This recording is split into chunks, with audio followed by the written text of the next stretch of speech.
Tell me, are you such a coward that you can only hit me when I'm not expecting it?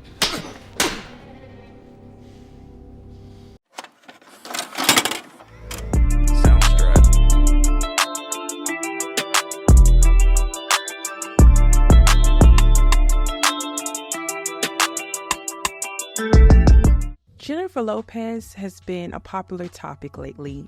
Even though she's not the best singer, barely sings her own songs, allegedly. One thing we can't take away from her is that the girl can act. Out of all J.Lo's movies, this one, Enough, is my favorite. I used to watch this movie all the time. And this is another film that's aged pretty well. It's a classic story of a woman falling in love with a man and unfortunately finding out on the back end that he's nothing like the man he betrayed himself to be, and his ass is crazy. Deranged. You already know I have my thoughts about this film, but before we get to that, it's time to recap. So let's get into it.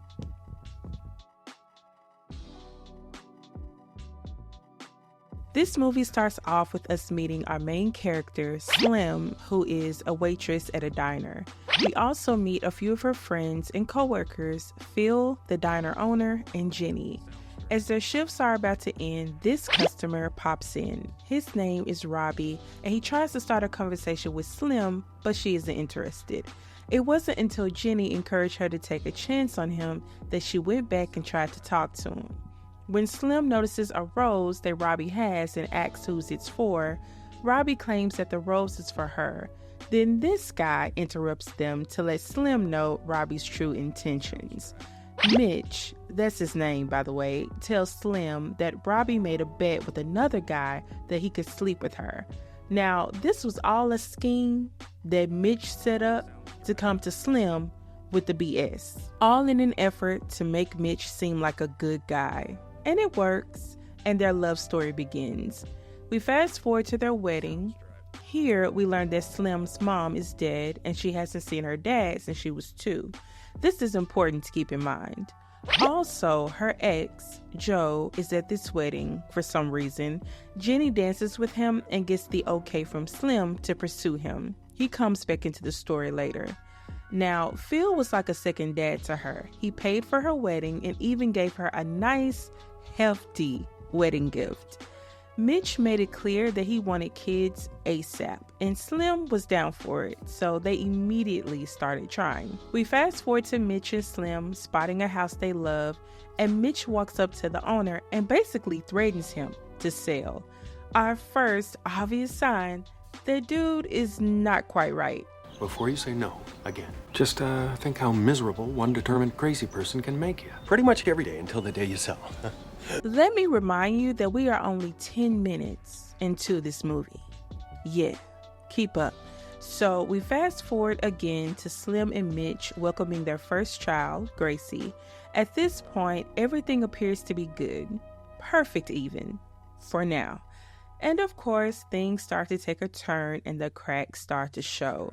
Mitch starts working all the time, late, not being present, and one night Slim sees his pager going off and calls the number back, and surprise, or maybe not, it was another woman.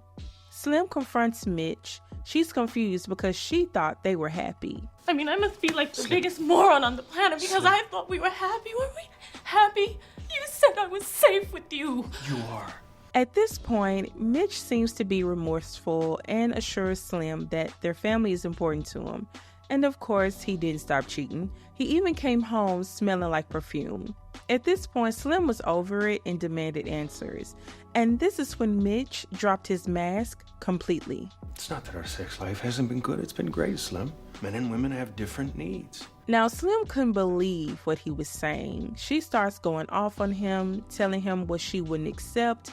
And finally, Mitch snapped. And you cannot do this to me! You cannot do this to me anymore! I can't hit you. No, you can't. This changes everything. He manages to break her spirit and causes her to question herself. At this point, he knows he can do anything to her and she won't leave. Today, it's the price you pay for having such a good life. Mitch takes her license as insurance that she won't leave or do anything she'll regret. Slim was in disbelief at what happened, but mostly at how she handled it. When Mitch leaves and Slim hears his car start, she reaches for the phone, and just that quick, Mitch reappears to threaten her some more. You know, love is a scary thing. I can't. I refuse to live without you. The next day, Slim visits his mother's house, and while the sight of Slim's face is shocking to her, she still has the nerve to ask her what did she say to him to make him hit her. Like, ma'am, no. What did you not do to create this monster I'm living with right now? That's the bigger question. And her response lets you know that he's done this before. After she leaves her mother-in-law's, she goes to the restaurant to talk to Jenny. She tells her how she's mad at herself mainly because she never considered herself to be the kind of woman who would let a man hit her or deal with anything like this, but here she was. Jenny tells her to go to the cops, but Slim doesn't want to. So Jenny lays her options out nice and clear. Either you endure this and you live it out like you're in some goddamn country western song, or you take the kid and you get out. After visiting with Jenny, Slim goes to pick up Gracie from school, but learns that Mitch has already picked her up. She races to the house, but they weren't home. Shortly after she gets there, she gets a call from Mitch letting her know that they were at the zoo and will get home whenever they get home. He was basically feeding her fear of her losing her child or having no control over the safety of her child. But later that night, he mentions how he tried to call her at the house and got nervous when she didn't respond. Somehow he knew she went to see his mom and that she went to the restaurant to talk to Jenny. He has eyes on her, clearly. He tells her that things can and will get worse and that he's in control and she should just deal with it. The next day, Slim goes to the police station to file a report on Mitch. Initially, she goes in like she's asking questions for a friend, but shortly after she takes off her shades so the officer can know she's really asking for herself. She learns that if she has him arrested, he can bail himself out of jail. She can get a restraining order, but if he comes around, her only protection is to call the cops when he does. This is not a good plan and the main reason why people don't follow through with this process, but we'll talk about this in the final thoughts. But Slim doesn't follow through with creating a police report, which would turn out to be her first mistake. So Slim got creative and made an escape plan that included the help of Jenny, Phil, and this other guy from the restaurant. So they waited till late and initiated the process with a pigeon call to let Slim know that they had arrived. Slim got up and pretended to go to the bathroom, woke up Gracie, and headed downstairs. Now, Slim messed up when she made it to the door and hesitated, looking around the room and stuff, instead of hightailing it out of there. And of course, Mitch got her before she was able to leave. At first, her friends outside weren't sure yet if she was up or if she heard them, but soon after, they heard glass breaking and ran in to get her. When they came in, they found her on the floor, knocked out, and Gracie is sleeping on the couch. Phil threatens Mitch, telling him he'll get the cops involved, but the thing is, Mitch has the police in his back pocket, so it will be an unfair battle. Plus, he threatens Phil by telling him that all he has to do is get his buddies to plant things in his car or at his restaurant to get him caught up. Mitch eventually allows them to leave with Slim and Gracie, knowing that he won't let them get far. So they take Slim to a hotel where she tries to purchase a hotel room with her credit card, which wasn't a smart thing to do because he could track the purchase and location, but it didn't matter anyway because he cut off her access to the card and froze her accounts. So Jenny paid for her room with her credit card, and Slim and Gracie tried to get settled in for a good night's sleep. And this didn't last long because Mitch had already tracked them down. He tried to break into their room, but Slim escapes, barely, and this time Phil pays for her plane ticket in cash to go to Seattle and visit Joe. You know, her old boo from the wedding.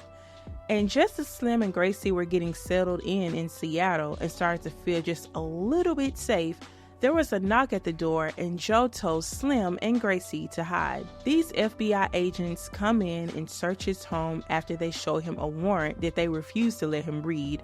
They destroy his home as they search for Slim and Gracie. Joe even attempts to call the police, but one of the agents stops him before he's able to. Whole time, Slim and Gracie were hiding in a hutch connected to the wall. As soon as one of the agents tries to open it up, Joe gets their attention and they finally leave. And if you thought it was over, think again, because Mitch called minutes after they left to threaten Joe a little bit more, as if he hadn't already done enough. Let me say 2 words to you, okay? Lug nuts. You don't want to worry they're loose every time you pull on the freeway? Person go crazy thinking about stuff like that. This dude was trying to have all of them running to a therapist. He was doing way too much for a woman he claimed not to want. After this, Slim decides to leave, even though Joe insisted that she stay. Slim ends up traveling to San Francisco to meet up with her long-lost father, Jupiter. Now, Jupiter tried to act like he didn't know who she was, and honestly, he probably didn't, since he hadn't seen her since she was 2. Can't possibly be my daughter. I haven't had sex since 1995. Not her. I'm your daughter. What year were you born? Slim asked him for help and money, but he refused. He thought she was only trying to get money from him since he was this rich mogul now. She tries to guilt trip him, saying how he's gonna wake up one day to realize his daughter is dead. He still wasn't fazed. He gave her $12 and sent her on her way. Before she left, she gave him an old necklace she'd kept that once belonged to him. After she leaves Jupiter's, she feels down and hopeless. We fast forward to Slim living with some of Phil's relatives in Michigan. No one knows where she is now. It was around this time that Slim decided to change her identity. She would now go by the name Erin. Mitch's henchman came by to visit Jupiter, and this prompted him to actually take what Slim said seriously, and he sent her some stacks to get her on her feet. While he refused to help her at first, I'm glad he eventually came around. That's probably the only good thing he'd ever done for her. But Slim was able to purchase a home, a car, and create a sliver of normalcy for Gracie.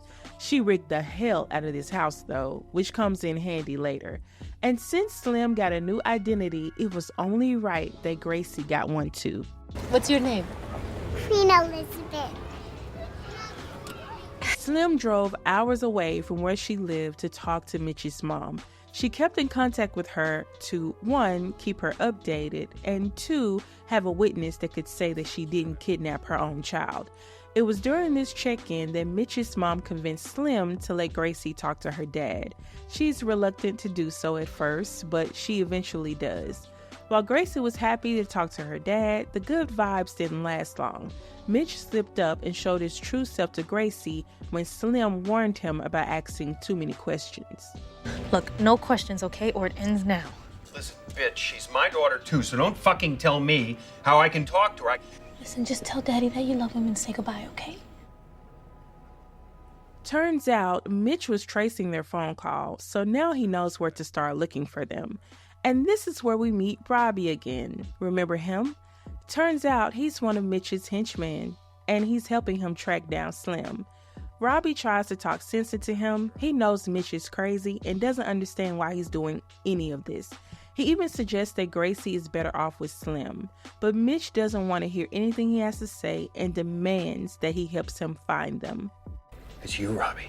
It's you, or it's you. Meanwhile, Slim is sad and frustrated, and Gracie is starting to notice. When Gracie mentions that Slim might be missing someone, Slim realizes that she just might know who that someone is. We fast forward to Joe making it to Michigan. Tell me why Robbie just so happened to be getting off the same boat as Joe and spots Slim and Gracie. So now it's only a matter of time before Mitch finds out. It was during this visit that Slim started to let her guard down. As her and Joe were talking on the pier, Gracie was playing not too far away. Somehow, Gracie gets away from them as she's playing with her ball and she runs into Robbie. He doesn't grab her, he only teaches her a basketball trick. Listen, I'm gonna need Slim to have the stranger danger talk with Gracie. She was a little too friendly now. Anyway, Gracie, Slim, and Joe have a great time while he's there, but he eventually leaves. And it's after he leaves that Slim's paranoia returns. As she gets up and moves around the house, she's visibly nervous, even thinking someone is hiding in the shower. She makes it to the kitchen, and of course, there was a surprise waiting for her. Mitch was there, and he quickly hemmed her up. He had the upper hand for a minute until Gracie saw what was going on and tried to get him off of Slim. When he pushed her back, this gave Slim the chance to spray him with pepper spray and they escape. But Robbie wasn't far and he started following her. She doesn't notice he's behind her until they make it to Phil's relative's home, and this is where she finally realizes who Robbie is and knows that this was all a setup from the beginning. She drives off again, and there's a car chase that ends with Robbie crashing his car and Slim getting away and making it to a second car that she hid somewhere else. Listen, Slim was prepared, okay? Even had some extra money stashed and everything. They go to a random diner to grab a bite to eat. Slim suggests that they change their names again. At this point, Gracie is very much traumatized and exhausted. What's your name? I don't know. Sometime after, Slim speaks with an attorney about her circumstances. He tells her that she put herself in a bind when she didn't make a report and didn't go to the hospital after he attacked her when she tried to escape.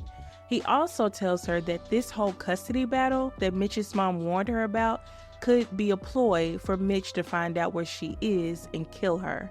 The attorney doesn't take her money and pretty much sends her on her way without a plan or next step. At this point, Slim sees how this is affecting her daughter, and she's tired of running and hiding. She knows it's time to stand up for herself and protect her and her daughter. So Slim sets up a plan to send Gracie to live with Jenny while she figures out what to do about Mitch. She says goodbye to Gracie, not knowing if she would see her again. She also starts taking Krav Maga, a self-defense fighting system, to learn how to better protect herself from Mitch. Learning this basically prepared her for the worst case scenario. You're down, lying there, seemingly beaten. He thinks he's won, and as sure as he's a coward, he will try to kick you. But because you know what he'll do, you're smiling inside. She also visits Jupiter again. Jupiter actually recommended the Krav Maga instructor and has continued helping her out. She asks for another favor from him. She needed a look-alike so that Mitch could think she was there in San Fran while she went to talk to an attorney somewhere else. And of course, he makes that happen. Slim also uses Mitch's mom's loose lips to her advantage by telling her that she was in San Fran, so again, Mitch would think she was there. Slim also picks up some materials she needed because she wasn't planning to see an attorney, she was planning to see Mitch. Days later, she makes it to where Mitch lives and sneaks into his home. Mitch hears some noises, but when he gets up to inspect, he doesn't see anything, so he goes right back to bed.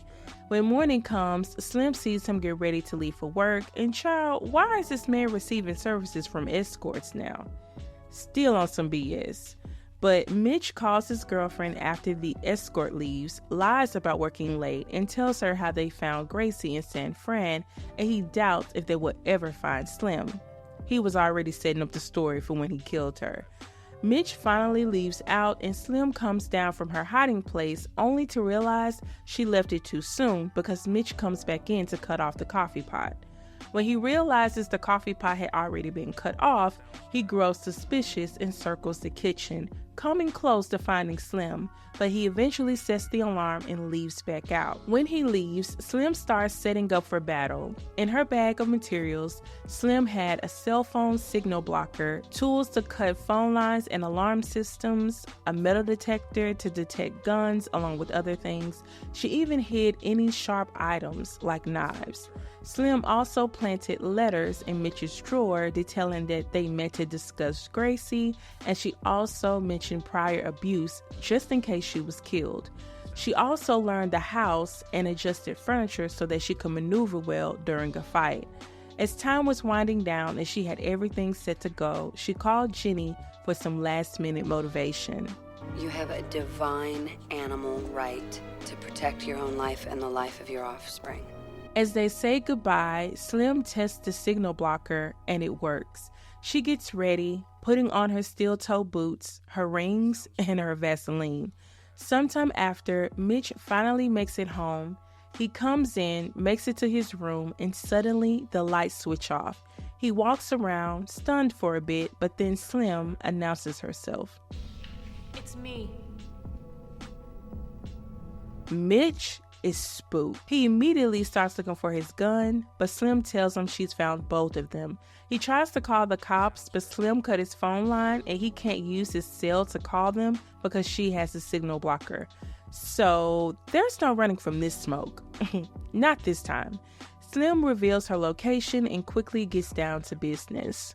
I'm sorry. I can't do this. Can't do what? You could hit me before, though, couldn't you? When I was defenseless? He takes a few licks and quickly gets irritated enough to strike, but he's unable to hit her. The more that she gets the best of him, the more frustrated he becomes. It's almost as if he was mad that she was no longer the easy victim he was used to. I don't care how long it takes. We both know I only have to hit you once. He's finally able to hem her up, but even that didn't last long.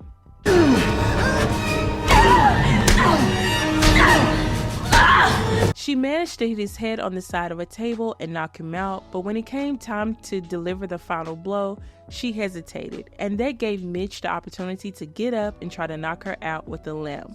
Now, Slim was in a familiar position that her trainer had prepared her for. And as sure as he's a coward, he will try to kick you.